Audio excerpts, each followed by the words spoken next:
ఏమంటారు ఆయన మరి లోపల అంతర్గతంగా ఏమో ప్లాన్ చేస్తున్నారో తెలియదు కానీ, లేదంటే మనస్ఫూర్తిగానే ఆ మాటలు చెప్పారో లేదో తెలియదు కానీ, పార్టీ నిర్ణయానికి కట్టుబడి ఉంటాను. ఇంకా మాట్లాడితే లోకేష్ గారితో నేను పర్సనల్గా మాట్లాడి త్వరలోనే పార్టీ వ్యవహారాల కోసం ఒక ప్రత్యేక కమిటీని ఏర్పాటు చేయాలన్న దాంట్లో తన నిర్ణయం కూడా ఉన్నట్లుగా చెప్తున్నాడు.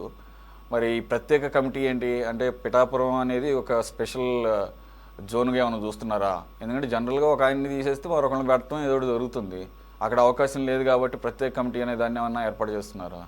సో ఓవరాల్గా పిఠాపురం రాజకీయాల్లో అక్కడ ఉన్నటువంటి తాజా రాజకీయ పరిస్థితిపై మీ స్టాండ్ ఏంటి? అలాగే మీరు తీసుకున్న ఈ నిర్ణయం ఏ రకంగా కేడర్లో దీన్ని సానుకూలంగా తీసుకునే అవకాశం ఉంది? గుడ్ ఈవినింగ్ సురేష్ గారు.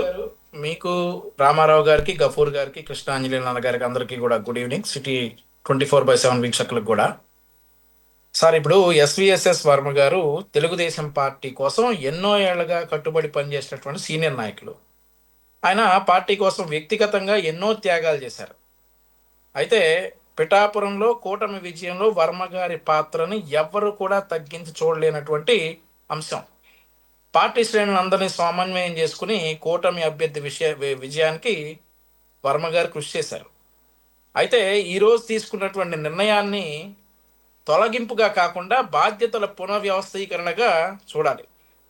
ఇప్పుడు ఒక రీజనల్ పార్టీలో, అది కూడా 1,00,00,000 మంది సభ్యత్వం ఉన్నటువంటి పెద్ద పార్టీల్లో పరిస్థితుల అనుగుణంగా ఇట్లాంటి మార్పులు చాలా సహజం సురేష్ గారు. వర్మ గారి సేవలను గుర్తించి ఆయనకు రాష్ట్ర స్థాయి పదవి, రాష్ట్ర ఉపాధ్యక్షుడిగా మొన్న ఈ మధ్యనే ఆయన 29వ తారీఖు ఏప్రిల్ ప్రమాణ స్వీకారం కూడా చేశారు. ఇది ఆయనపై ఉన్నటువంటి విశ్వాసానికి పార్టీ ఇస్తున్నటువంటి గౌరవం అని చెప్పి మనం చెప్పుకోవచ్చు. ఇక కూటమి రాజకీయాల్లో కొన్ని సందర్భాల్లో సమన్వయం కోసం నిర్మాణాత్మక మార్పులు ఖచ్చితంగా అవసరం అవుతాయండి. అదే కోణంలో ఈ నిర్ణయం తీసుకున్నట్లుగా నాకైతే అనిపిస్తూ ఉంది. వర్మ గారు కూడా పార్టీ నిర్ణయాలకు కట్టుబడి ఉంటారని చెప్పడం ఆయన రాజకీయ పరిపక్వతను చూపిస్తూ ఉంది. ఇక్కడ ఆయన మెచ్యూరిటీ లెవెల్స్, రాజకీయాల్లో ఆయన మెచ్యూరిటీ లెవెల్స్ ఏంటో చూపిస్తా ఉంది. వ్యక్తుల కంటే పార్టీ కంటే ప్రజల ప్రయోజనమే ముఖ్యమని సిద్ధాంతంతో తెలుగుదేశం పార్టీ ఎప్పుడు కూడా ముందుకెళ్తాయి. అయితే చంద్రబాబు నాయుడు గారు ఎప్పుడూ కూడా కష్టపడిన నేతలను గ్యారంటీగా గౌరవిస్తారు. ముందు వెనక కొద్దిగా లేట్ అవ్వచ్చు, డెఫినెట్లీ కష్టపడిన కార్యకర్తలను కావచ్చు, నాయకులు కావచ్చు, ఆయన గౌరవిస్తారు. వర్మ గారి రాజకీయ భవిష్యత్తు కూడా పార్టీ పూర్తి ప్రాధాన్యత ఇస్తుందనేటంలో ఎటువంటి సందేహం లేదు. ఇది ఎవరికి అవమానం చేసే నిర్ణయం కాదు. కూటమి మరింత బలంగా పనిచేయడానికి తీసుకున్నటువంటి అడ్మినిస్ట్రేటివ్ నిర్ణయంలో ఇది ఒక భాగం. ఆయనకి ప్రమోషన్ ఇచ్చారని అనుకోవచ్చు. రాష్ట్ర స్థాయి రాజకీయాల్లోకి ఆయనకు పిఠాపురం కాన్స్టిట్యున్సీ నుండి రాష్ట్ర స్థాయి నాయకత్వానికి ఆయనకు ప్రమోషన్ ఇచ్చారు. వర్మ గారు లాంటి నాయకులు తెలుగుదేశం పార్టీకి బలమైన ఆస్తి సురేష్ గారు. వారి అనుభవాన్ని పార్టీ భవిష్యత్తులో మరింత ఇంకా ఉపయోగించుకుంటుంది, కానీ ఆయనకి ఇదేం అవమానించినట్లుగా అయితే కాదు. ఇక వైసీపీల నేతలను పక్కన పెట్టే సంస్కృతి తెలుగుదేశం పార్టీలో లేదు. బాధ్యతలు మారవచ్చు, కానీ గౌరవం మాత్రం ఎప్పటికీ అలానే ఉంటుంది వర్మ గారికి, మా అందరిలో కూడా. ఇక పిఠాపురం వంటి సెన్సిటివ్ నియోజకవర్గాల్లో కూటమి ఐక్యతను కాపాడటం అనేది అందరి బాధ్యత. వర్మ గారు కూడా అదే లక్ష్యంతో సహకరించి ఈరోజు చెప్పినటువంటి విషయం. ఇక వర్మ గారు ఇక పార్టీ కోసం పనిచేసే విధానం వల్లే తెలుగుదేశం పార్టీకి ఆ నియోజకవర్గంలో బలమైన క్యాడర్ ఏర్పడింది. ఆ కృషిని ఎప్పటికీ కూడా పార్టీ మర్చిపోదండి. నిజమైన నాయకుడు నా విషయంలో పదవితో కాదు, పార్టీపై నిబద్ధతతోనే గుర్తింపు పొందుతాడు. అయితే ఇది మా వర్షన్.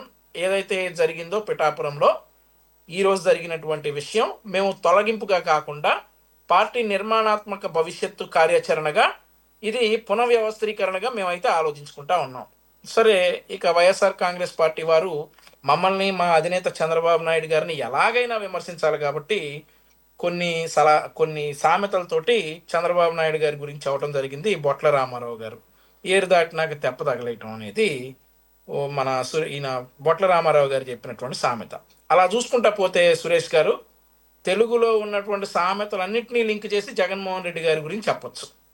తెలుగులో ఉన్న ఎటకారపు సామెతలు అన్నీ లింక్ చేసి ఇక జగన్మోహన్ రెడ్డి గారి గురించి చెప్పొచ్చు. ఇక వాళ్ళు చూసుకోకుండా ఏరు దాటినాక తెప్ప తగలేయటం, వాళ్ళు ఒకటంటే మేము అందంటాం. ఇక రాజకీయాలు మాట్లాడుకోవాల్సిన టైము, విమర్శించుకోవాల్సిన టైం కాదు కాబట్టి ఆయన ఒకటంటే మేము 100 అనగలం అని చెప్పేసి చెప్తా ఉన్నా. ఏరు దాటినాక తెప్ప తగిలేస్తా ఉన్నారు చంద్రబాబు నాయుడు గారికి, అది అలవాటు అని అంటా ఉన్నారు. తమరు చేసింది ఏంటి? పాపం కాలికి బలపం తీరుకొని తిరిగింది షర్మిలా గారు. ఏం చేశారు? ఏరు దాటినాక తెప్ప తగలేశారు కదా. ఇక ప్రతి సామెతకి మింగమెతుకు లేదు మీసాలకు సంపెంగ నూనె అనే ఒక సామెత ఉంటుంది. దానిలో ఏం చెప్పొచ్చు అంటే, ఈడ ఏడవలేరు, ఈడ జెడ్పీటీసీ ఎన్నికలు ఏడవలేరు, తమిళనాడులో ఒక రాజకీయ పార్టీ గెలుపుకి దోహదపడ్డారట. ఇట్లాంటి సామెతలు బొట్ల రామారావు గారు ఒకటి చెబితే నేను 150 చెప్తా. కాబట్టి అది సొల్యూషన్ ఇవ్వదు. ఈ రోజు ఏంటంటే మా పార్టీలో జరిగినటువంటి ఒక అంతర్గత వ్యవహారం, అది మా పార్టీ చూసుకుంటది. అంతెందుకు సార్, పొన్నూరు నియోజకవర్గం నాది.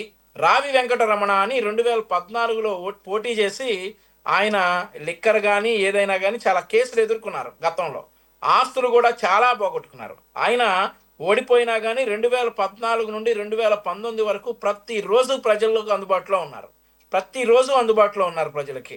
2019లో రేపు నామినేషన్ లాస్ట్ డే అనగా ఆయనకి ఈరోజు సీటు మార్చేసి కిలార్ రోసే గారికి ఇచ్చారు.